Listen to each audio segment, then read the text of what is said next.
Good morning! Ito naman ang ginagawa ko ngayon, Mitsubishi Mirage. Ang naging sakit niya, palagi rin nag-o-overheat. Sabi ko sa may-ari, ganyan talagang sakit ng mga Mitsubishi Mirage. Natutuyuan lagi ng tubig, lalo pat sa umaga hindi kinichikapan. Sa ngayon, may neuro injury pala ang laman.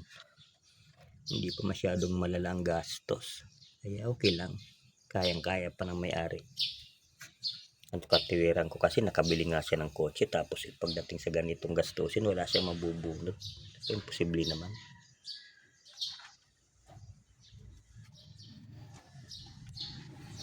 Mamaya tapos na to. 4 na oras lang yung kontrata ko sa may-ari. Tapos na.